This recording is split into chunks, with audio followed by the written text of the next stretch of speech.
साथियों को मेरा प्यार भरा नमस्कार। जैसा कि आप सभी जानते हैं कि कल हमारे केस का ऑर्डर रिजर्व हो गया। अब तक आप सब ने बड़े बड़े और प्रभावी भाइयों के वीडियो सुन लिए होंगे, मैंने भी सुने, और मुझे खुशी इस बात की है कि कल तक जो लोग आपको टीईटी तक हार जाने के लिए डराते थे, आज वे सभी आपको एडीआरई जीतने को कहने लगे हैं, और ये हम सब के लिए सुखद है।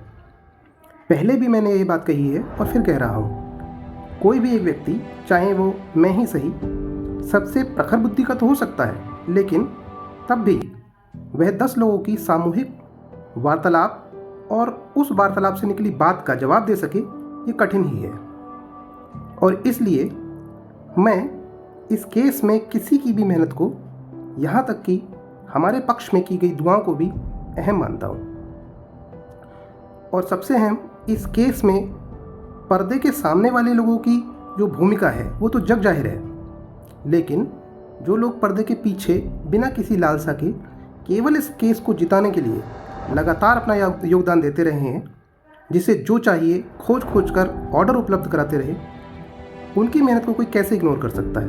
क्योंकि जिन्होंने भी यह काम किया उनको तो अन्य लोग जानेंगे भी नहीं। इसके अलावा मैंने ये भी अनुभव किया कि 6800 लोग तो हैं ही, लेकिन वे अन्य सभी लोग भी जो प्रत्यक्ष या अप्रत्यक्ष इस केस से जुड़े हैं, उनमें से शायद ही कोई ऐसा हो जिसने पिछले 4 साल में इस केस की अपडेट के लिए अपने दिन का बहुमूल्य समय ना दिया हो। दूसरों का तो पता नहीं, लेकिन मैं उन सभी लोगों का तहे दिल से आभार व धन्यवाद करना चाहूँगा जिन्होंने किसी भी तरह इस केस में अपनी भूमिका निभाई। अब मुद्दे की बात पर आते हैं। मेरे सभी साथियों के साथ साथ उच्च बुद्धि लब्धि धारित साथियों से भी कुछ प्रश्न हैं। कृपया सभी लोग इन प्रश्नों पर विचार करें और कमेंट में उत्तर जरूर दें। नंबर 1, क्या 97.5 वाले बिंदु को आरक्षित वर्ग के अभ्यर्थियों को अपनी ब्रीफिंग में शामिल करने से कोई नुकसान हो रहा था, जो इस बिंदु की अहमियत को कम करके बताया गया, या केवल खुद में ही सारी काबिलियत की संकल्पना बना ली गई है, जो और कोई उतना अच्छा सोच ही नहीं सकता जितना कोई विशेष व्यक्ति सोच सकता है? नंबर 2, क्या विपक्षी वकीलों की बहस का सबसे अहम भाग एटीआरई का 60% अंक अगले स्तर पर जुड़ रहा है, ये नहीं था जिस पर हम सिंगल बेंच से केस हार गए थे?